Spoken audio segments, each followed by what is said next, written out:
புது புது ட்ரெண்டிங் வீடியோக்களை பார்க்க நம்ம தமிழ் ட்ரெண்ட் சேனலை சப்ஸ்கிரைப் பண்ணிக்கோங்க. மறக்காம பக்கத்தில் இருக்கிற பெல் பட்டனை டச் பண்ணி ஆல் அப்படின்ற ஆப்ஷன் வரும், அதை அழுத்திக்கோங்க. அப்போதான் நம்ம போடுற புது புது வீடியோக்கள் உங்களுக்கு வந்து கொண்டே இருக்கும். காஷ்மீரின் பகல்காம் பகுதியில் பாகிஸ்தான் தீவிரவாதிகளால் 28 அப்பாவி மக்கள் காலமாகி இருந்தாங்க. இதனால் ஒட்டுமொத்த இந்திய மக்களும் கொதித்து போயிருக்காங்க. அவனுங்களை சும்மா விடக்கூடாது அப்படின்ற மாதிரி. ஆனால் தலைமறைவாக இருந்த அவனுங்களை தேடும் பணியில் ஈடுபட்ட போலீசாருக்கு ஒரு பெண் கொடுத்த தகவல் மிக பெரும் அளவில் உதவியாக இருந்திருக்கின்றது. தற்போது அந்த 4 பேரை சுற்றி வளைத்திருக்கிறார்கள் இராணுவத்தினர் அப்படின்ற ஒரு தகவலும் வெளியாகி இருக்கின்றது. அப்படி என்ன நடந்தது, யார் அவனுங்க, இதை செய்ய காரணம் என்ன, அந்த பெண் யாரு அப்படின்ற மாதிரியான பல விஷயங்களை பற்றி தெளிவாக பார்க்க போகிறோம். அதுக்கு முன்னாடி இந்த சம்பவத்தில் காலமான அந்த 28 பேரின் ஆன்மா சாந்தி அடையணும். இதில் சம்பந்தப்பட்ட அந்த 4 தீவிரவாதிகளுக்கும் கடுமையான தண்டனை கிடைக்கணும் அப்படின்ட்டு நினைக்கிறவங்க இந்த வீடியோவை மறக்காமல் லைக் பண்ணுங்க. சரி, வாங்க வீடியோக்குள்ளார போகலாம். பகல்காம் பகுதியில் நடந்த சம்பவம் பார்த்தீங்கன்னா யாராலையும் மறக்க முடியாது. அப்பாவி மக்கள் காலமாகி இருக்காங்க. இது இந்துவுக்கும் முஸ்லீமுக்கும் நடக்கும் போர் என்று கூட சொல்லக்கூடிய அளவிற்கு பார்த்தீங்கன்னா அங்கே வந்த அந்த 4 பேரும் நீ இந்துவா முஸ்லீமா, இந்து தனியா நில்லு முஸ்லீம் தனியா நில்லு என்று சொல்லிவிட்டு இந்துக்களை எந்தவித ஒரு கேள்வியும் கேட்காம அதன் பிறகு சுட்டிருக்கானுங்க. இதுதான் இந்தியாவில் உள்ள ஒட்டுமொத்த இந்துக்களுக்கும் கோபத்தை ஏற்படுத்தி இருக்கின்றது. இப்படியாப்பட்ட ஒரு சூழ்நிலையில் அந்த 4 பேரும் யாரு அப்படின்ட்டு விசாரிக்கும் போது தான் அதில் 2 பேர் பாகிஸ்தானை சேர்ந்தவனுங்க, 2 பேர் அந்த காஷ்மீர் பகுதியை உள்ளூர் பகுதியை சேர்ந்தவனுங்க என்ற அதிர்ச்சியான தகவல் வெளியாகி இருக்கின்றது. இதில் 2 பேர் 15 வயது நிரம்பியவனுங்க என்பதும் ஒரு அதிர்ச்சியான தகவல். சரி, அங்கே இந்த மாதிரி செஞ்சுட்டு போயிருக்கானுங்க. அவ்வளவு இராணுவம் இருக்கக்கூடிய பகுதி.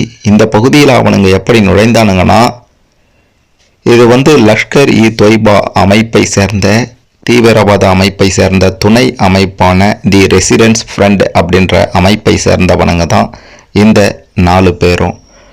உள்ளூரை சேர்ந்தவனுங்க அந்த அமைப்பில் சேர்ந்திருக்கானுங்க. அந்த அமைப்பில் ஏற்கனவே பாகிஸ்தானியர் 2 பேர் இருந்திருக்கானுங்க, நிறைய பேர் இருந்திருக்கானுங்க. அதில் 2 பேர் உள்ளூரை சேர்ந்த 2 பேர். இந்த 4 பேரும் தான் இப்படி ஒரு மோசமான சம்பவத்தை நிகழ்த்தியிருக்கானுங்க.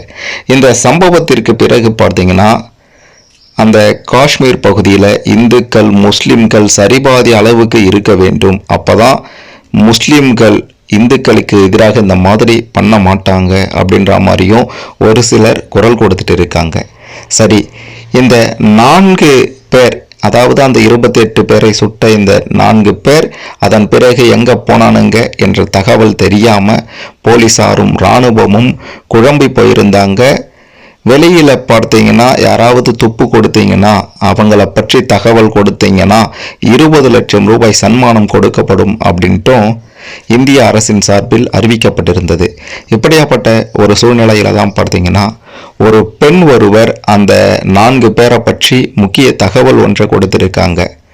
அதாவது கதுவா அப்படின்ற பகுதியில் இராணுவத்தினர் தீவிரமாக தேடிட்டு வந்தாங்க. இதனால் அந்த 4 பேரை இராணுவம் மெதுவாக நெருங்கிவிட்டது, விரைவில் பிடிக்க இருக்கின்றோம் அப்படின்ற மாதிரியான ஒரு தகவலும் வெளியாகி இருந்தது. குறிப்பாக இந்த சம்பவம் நடந்த பிறகு பார்த்தீங்கன்னா யாரும் சிக்காததற்கு காரணம் உள்ளூரை சேர்ந்த அந்த 2 பேர் தான். அவனுங்க அந்த பகுதியை பற்றி நன்கு அறிந்து வைத்திருப்பதால இதுவரைக்கும் அவனுங்க சிக்காததற்கு காரணம் உள்ளூரை சேர்ந்த அந்த 2 தீவிரவாதிகள் தான். அவனுங்களை தேடும் பணியில் இராணுவ வீரர்களும் ஜம்மு காஷ்மீர் போலீசாரும் தீவிரமாக ஈடுபட்டாங்க. பயங்கரவாதிகள் பற்றி தகவல் அளிக்கக்கூடிய நபர்களுக்கு 20 லட்சம் பரிசு அளிக்கப்படும் அப்படின்ட்டு காஷ்மீர் மாநிலம் அனந்த்நாக் மாவட்டத்தை சேர்ந்த காவல்துறையினர் சொல்லியிருந்தாங்க. இப்படியாப்பட்ட ஒரு சூழ்நிலையில் முக்கிய தகவல் ஒன்றை பெண் ஒருவர் சொல்லியிருந்தாங்க. பார்த்தீங்களா, கடந்த 3 நாட்களாக இவனுங்களை தேடும் பணி நடந்து வரக்கூடிய சூழ்நிலையில் இந்த தகவல் மிக முக்கியமானதாக பார்க்கப்பட்டது. அந்த பெண் அளித்த தகவலை தொடர்ந்து ஜம்மு காஷ்மீரில் சிறப்பு படை பிரிவை சேர்ந்தவர்கள் தேடுதல் வேட்டையை தொடங்கி இருந்தாங்க. அவங்க கூட இராணுவ வீரர்கள் மற்றும் ஜம்மு காஷ்மீர் மாநில போலீசாரும் இணைந்திருக்காங்க. கதுவாவில் தான் 4 பேரும் அவனுங்க 4 பேரும் பதுங்கி இருக்கானுங்க அப்படின்ற தகவல் கிடைத்ததால அவனுங்களை சிறைப்பிடிக்க தீவிரமான முயற்சிகளை போலீசார் செய்துட்டு இருந்தாங்க.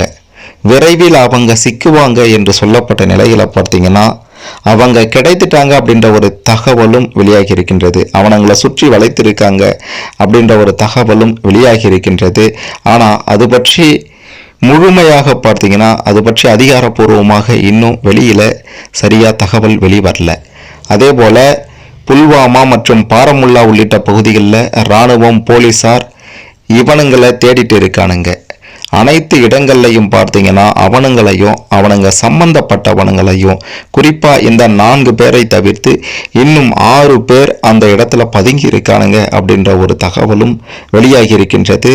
அது மட்டுமல்லாமல் இராணுவத்தினருடைய வாகனம் ஹெலிகாப்டர்லையும் தீவிர தேடுதல் வேட்டையை இந்திய இராணுவத்தினர் மேற்கொண்டிருக்காங்க. இன்னொரு முக்கியமான விஷயம் என்ன அப்படின்ட்டு பார்த்தீங்கன்னா இந்த 4 பேருக்கு உதவியாக இருந்த லஷ்கர் இ தொய்பா அமைப்பை சேர்ந்தவனான பிஜ்பிஹாரா பகுதியை சேர்ந்த அதில் உஷேன் தோக்கர் அப்படின்றவனுக்கு சொந்தமான வீடு தற்போது இடிக்கப்பட்டிருக்கின்றது.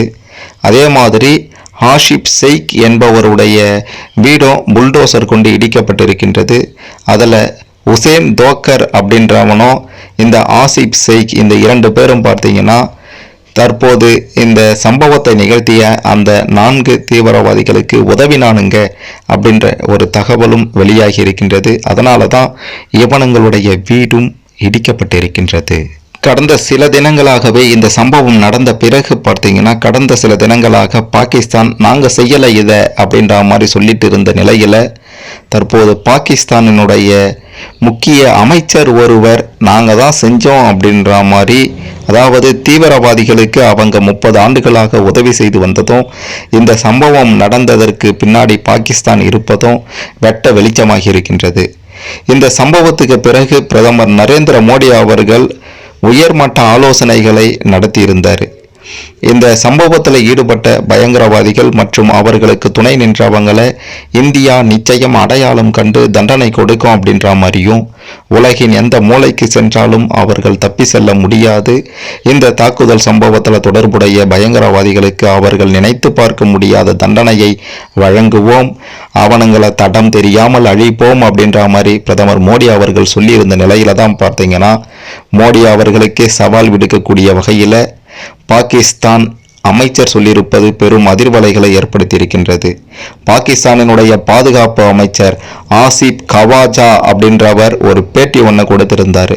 அதில் அவர் என்ன சொல்லியிருந்தார்னா, பயங்கரவாதிகளுக்கு தங்களுடைய அரசு உதவியாக இருந்தது அப்படின்றத பகிரங்கமாக தற்போது ஒப்புக்கொண்டிருப்பது பெரும் அதிர்ச்சியை ஏற்படுத்தி இருக்கின்றது.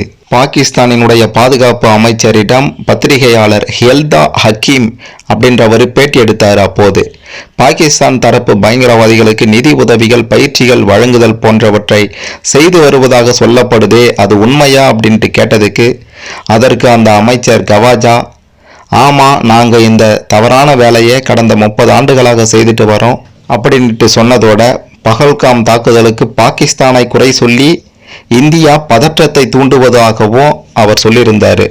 தங்களுடைய அரசு இந்த தாக்குதலை கண்டிப்பதாக சொன்ன அந்த அமைச்சர், பாகிஸ்தானும் தீவிரவாதத்தில் மோசமான பாதிப்பை கண்ட நாடு அப்படின்ற மாதிரியும், இந்த சம்பவத்திற்கு பதிலடியாக ஒருவேளை இந்தியா தாக்குதல் நடத்தினா அது முழுமையான போராக வெடிக்க வாய்ப்பு இருக்கின்றது அப்படின்ற மாதிரியும் அவர் சொல்லியிருந்தார்.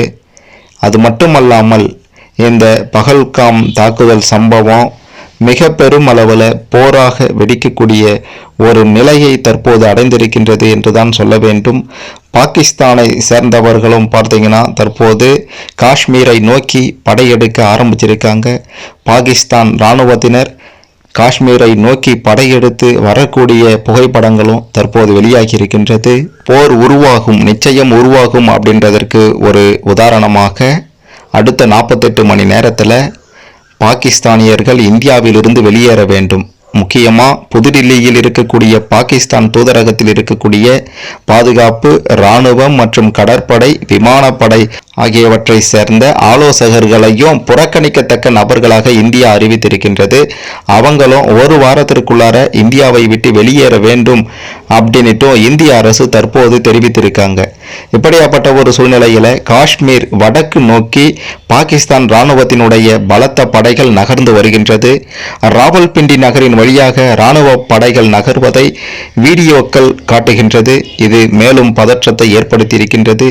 இந்தியா மற்றும் பாகிஸ்தான் இடையே போர் ஏற்படும் அப்படின்ற ஒரு சூழலை இது காட்டுகின்றது. இதனால அடுத்த சில தினங்களுக்கு இந்தியா பாகிஸ்தான் இடையே என்ன நடக்கும் அப்படின்றத பொறுத்திருந்து தான் பார்க்கணும். நிச்சயம் அந்த 28 அப்பாவி மக்களுக்கு நீதி நியாயம் கிடைக்கணும் அப்படின்றதுல ஒவ்வொருவருமே பார்த்தீங்கன்னா தற்போது உறுதியாக இருக்கிறாங்க. அதற்கு ஏற்றாற் போல பிரதமர் மோடி அவர்களுமே பார்த்தீங்கன்னா நிச்சயம் யார் யார் துணை நின்றானுங்களோ அந்த 4 பேருக்கு யார் யாரெல்லாம் சப்போர்ட் பண்ணானுங்களோ அவனுங்களை மொத்தமாக ஒழிப்போம் அப்படின்ற மாதிரி உறுதி கொடுத்திருக்கிறாரு. இன்னும் சில தினங்களில் அதற்கான ஒரு முடிவை நாம் பார்க்கலாம். அந்த 4 பேரும் அந்த 4 தீவிரவாதிகளும் சுற்றி வளைக்கப்பட்டிருக்கானுங்க அப்படின்ற ஒரு தகவல் வெளியாகி இருக்கின்றது. மிக மிக முக்கியமாக அந்த அப்பாவி மக்களுக்கு எதிராக நடத்தப்பட்ட இந்த மோசமான சம்பவத்தை பற்றி, இந்து முஸ்லீம் இடையே நடக்கக்கூடிய இந்த மத வெறியை பற்றி, காஷ்மீரில் நடக்கக்கூடிய இந்த மோசமான நிலைகளை பற்றி நீங்கள் என்ன நினைக்கிறீங்க? இதற்கு என்னதான் தீர்வு? உங்களுடைய கருத்துக்களை மறக்காமல் கமெண்ட்டில் பதிவு செய்யுங்க.